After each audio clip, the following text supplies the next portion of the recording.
Ladies and gentlemen, Paul Leslie presents. And now your host, Paul Leslie.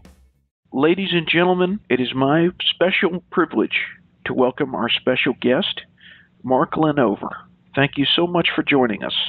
Well, thank you very much for taking the time to speak with me. I think most stories are best from the beginning. Tell us about where you're from and what life was like growing up. I grew up in a rural area near a city called Chatham, Ontario.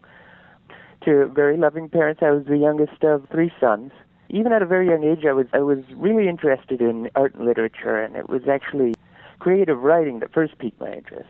And it wasn't until I started tagging along with my older brother, who had a punk band, and they let me tag along while they rehearsed, and I slowly began to consider music as a possible creative outlet. Once I got to high school, I was invited to be a lead singer in a couple of different local bands. But I didn't start writing and recording music in earnest until I moved to Hamilton to attend McMaster University, where I eventually got a bachelor's degree in English. Initially, I was really hindered by the fact that I didn't know how to play a lot of instruments, really. And even now, I hesitate to call myself a proper musician. But after numerous explorations of the recording process, layering simple elements one on top of another, I eventually developed a style that I could work with. And after I'd written probably more than 100 songs, I finally reached the point where I was comfortable sharing my material with strangers.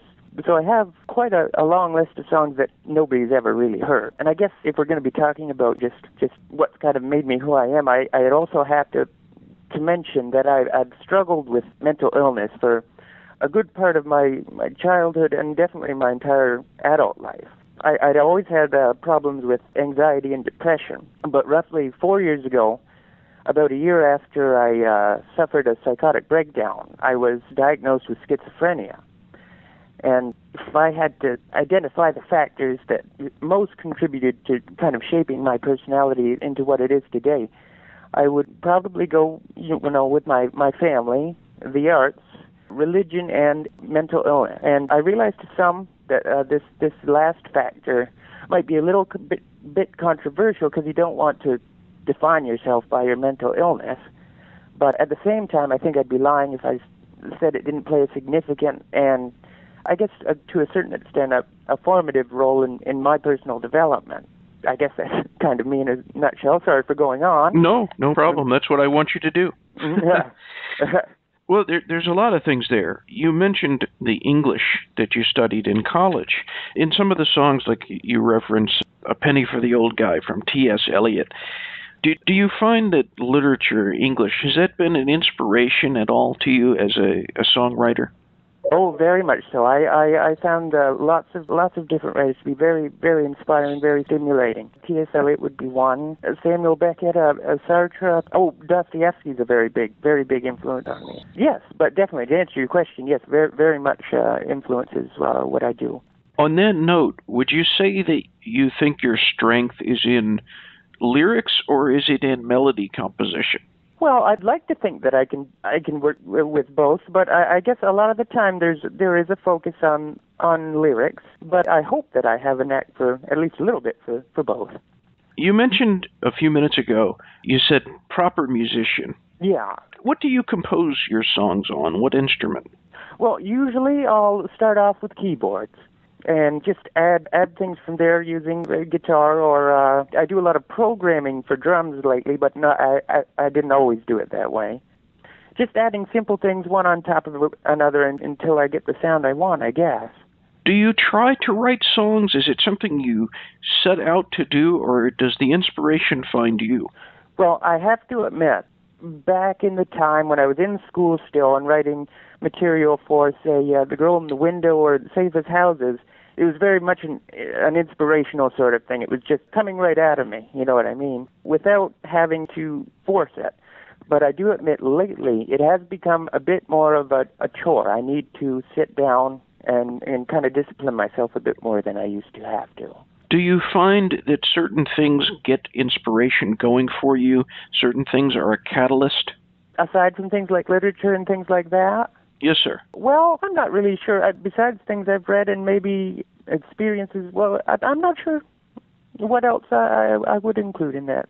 Something that I find personally will sometimes start inspiration for me is watching a movie. If I watch a really good movie, sometimes I get all these ideas from it. And when someone looks at your website, you would maybe get the idea that you, Mark, are someone who is a movie fan. Would that be accurate? Yes, that would be very much accurate. Yes, I'm a really big movie fan. What types of movies do you most appreciate? Well, it's funny. My brother and I are both like this. I really like, say, kind of foreign art house movies. Like, I'm a big fan of Bergman and Fellini and Herzog and things like that. But at the same time, I'd be perfectly content to sit down and watch something like RoboCop or First Blood too. So it's kind of I'm interested in a broad range of movies. What is it about those ones you mentioned, I guess you could say they're classical filmmakers, Fellini? What about those appeal to you? Different things for different directors. Like Fellini, there's such a colorful sort of surrealism that goes through a lot of his work. Bergman, it's just the thoughtfulness, the seriousness, and the sophistication of the philosophy that he seems to be trying to communicate to it. It depends on which director we'd be talking about, I guess. Is surrealism something that you aim for in your songwriting? Sometimes, yes. I would definitely be lying if I didn't say it came into consideration in some of the work, and not always. Sometimes I go for a more straightforward approach, but there are some things that are a little bit more abstract, and I guess you could call them surreal. There is a movie, The Banshee Chapter. Oh, yeah. That features some of your songs. What was your impression of that movie? Well, I wasn't sure what to expect when I went in, but I was pleasantly surprised, I think. I also have a weakness for horror movies, and watching with my oldest brother, we've seen a lot of really bad ones. So our expectations were quite low, but I was impressed with the way it turned out, really. Did that lead to a lot of exposure for your work? Compared to what I'd been getting, yeah, it was definitely probably the source of most of the exposure that I've been enjoying lately. Definitely, yeah. Are you interested, or is there any effort on your part to try to get your music in more soundtracks? I have someone who kind of manages those things, and I think he's pursuing things like that. I really wouldn't know how to go about it on my own. I wanted to ask you mentioned earlier in this interview, you said that religion has had a effect on your work. Are you a religious person? Yes. Yeah, I was raised in a Baptist family, and I'm sure you've noticed that throughout a lot of my work there's a lot of biblical imagery. It's actually one of the things that I kind of I tend to focus on, like I said, as I'm sure you probably noticed. I would like to help to change people's perceptions of religion and religious people. Because unfortunately it seems as though, and I think there's some good reason for this, many non-believers equate religion with hatred or obstinate sort of stupidity. And I would like to convince people that it's not necessarily so, and that maybe Christianity in particular would be built more upon unconditional love and a more sophisticated moral philosophy than most people would expect. And I try to kind of infuse some of my work with those types of ideas. Do you strive for unconditional love in your life? Yes, in a general sort. It's difficult because you begin to wonder whether it's an emotion or a discipline to try to love everyone. Is it an idea or is it a feeling? And it's still kind of, it confuses me, and I go back and forth. Mark, do you consider yourself a loving man? Yes, I do think so, yeah. Very good. I wanted to ask you about the inspiration behind a couple of your songs. Okay. Girl in the Window. That's a very interesting piece. Tell us about that. Okay. Well, when I wrote the entire album, I was in a lot of sort of countercultural classes and gender roles classes and things like that. I was really interested in the way we sort of naturalize learned behaviors that distinguish men from women that aren't biologically based at all, but really just things that we've learned through pop culture. And it was about, that specific song was about an intensely misogynistic psychopath, basically, who's taken all these elements of heteronormative masculinity and he's taken them to extremes. And he's this dangerous mixture of of narcissism and low self-esteem and paranoia. And it revolves around these types of contrasting ideas and this confusion and the hatred that eventually flows from that type of mindset. What was the catalyst for you writing It Howls? It was actually based very loosely on a story of a haunted sanatorium, and I kind of used it as a metaphor for the womb. It didn't work entirely, but yes, the specific imagery that I used was taken from the story I'd read about a haunted sanitarium. What do you find compelling about that topic? I have to admit, just on a more superficial level, I've always been kind of a sucker for a ghost story. And as far as the other sort of themes I mentioned, they fit more in with the rest of the album in a more metaphorical way. Interesting. There's a song that I, in particular, on a personal level, I found it a very, very intriguing song. Molly Had a Little Lamb. Oh, yeah. Tell us about the writing of that one. Well, that one was, I guess it was about, how I would imagine it might feel to be underappreciated as a woman in a sort of stereotypical family relation dynamic. I can't ever possibly know what that would actually feel like, but it was my sort of conjecture as to how that might feel and how discouraging it might be. And what about your song, Burn Me Down? What inspired that? Well, that is, I tend to associate certain ideas with songs that I've written, and when I go back and really scrutinize them, I realize I haven't expressed them as clearly or as completely as I wished I had.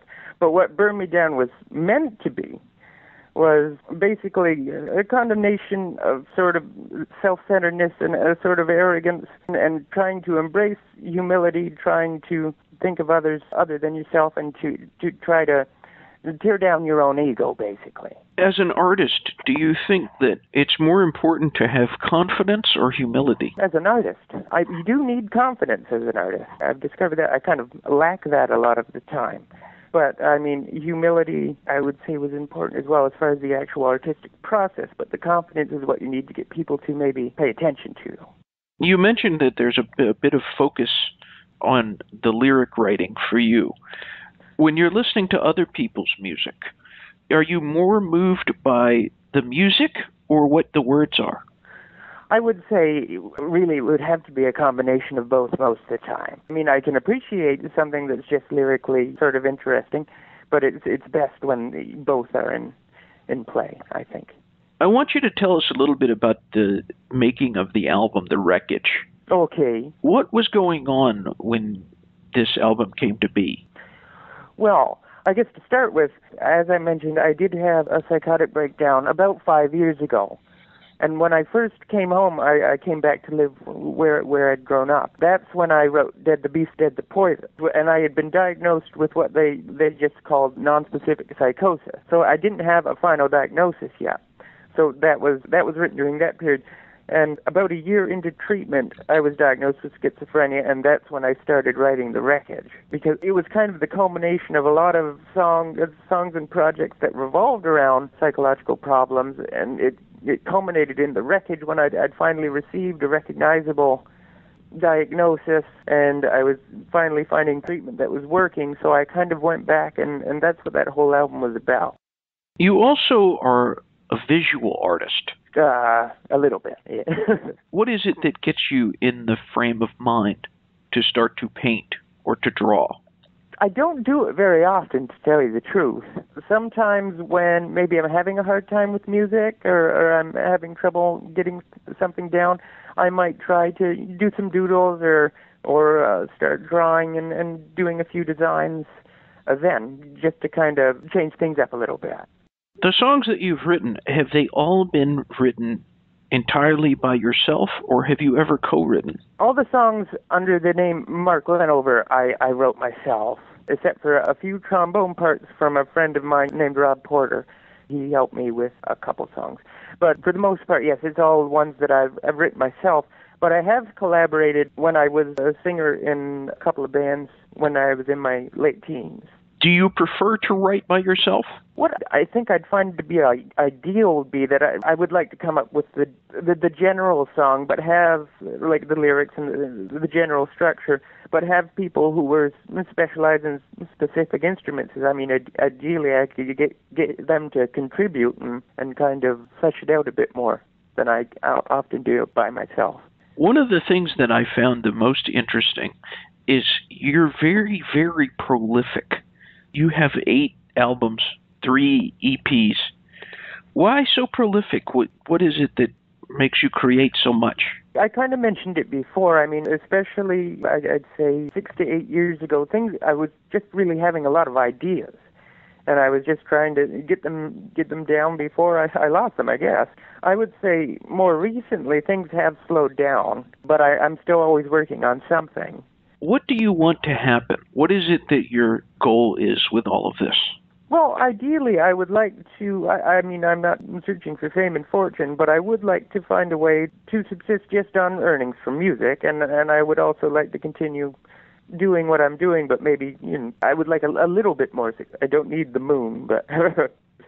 But you kind of enjoy anonymity a little bit. I am a very private person, yeah. Private.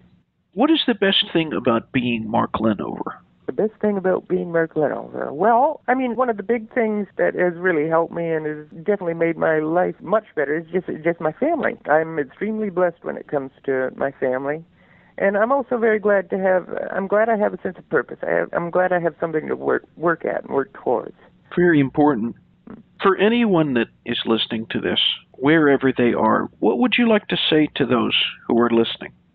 Well, I mean, there are a couple ideas that I just want people to maybe think about. Not necessarily, I don't need to tell them something, but like to begin with, I would like to encourage everyone to take the time, and this is something that comes up quite a bit in my latest album, to critically examine the way in which the mass marketing and popular culture seek to kind of shape and manipulate our personalities. I mean, it's difficult to market to an individual, and it's much easier and more efficient to market to a type of person. And therefore, marketers want to fit as many people as possible into the fewest possible categories. And I just want to encourage people not necessarily to allow themselves to be reduced to an easily manageable stereotype. And another big thing that I'm often writing about, and I want people to kind of think about maybe, is I'd like to help challenge some of the misconceptions surrounding mental illness. And I want to kind of reach out through some of my work anyway to others who are suffering from mental illness, to remind them that they're not alone and that they have a legitimate and treatable illness and that healing is possible. And I kind of want to give people, I mean, I know a lot of my material is very dark, but at the same time I want to give people sort of comfort and hope. And I want to maybe speak for people who are in a similar situation but have trouble sort of expressing themselves. And I want to kind of work that way as well. You are a true artist, Mark. Well, thank you very much for saying so. Well, my last question is seemingly simple. Who is Mark Lenover? I think, like I said earlier, I'm a mixture of a handful of factors. And I mean, every human being is more complicated than just that. But if I had to boil it down, I hope, an artist. I don't know, remains to be seen how good, but an artist. My religion has played a very important part in my development, and my family, as I've mentioned earlier. And really, I think the biggest part is I just need to continue on as being an artist and expressing myself to people who maybe haven't had the same experiences that I have. Well, sir, thank you very much for this interview. Well, thank you very much for taking the time to speak to me. It's been a pleasure. I appreciate it very much. Well, thank you, too.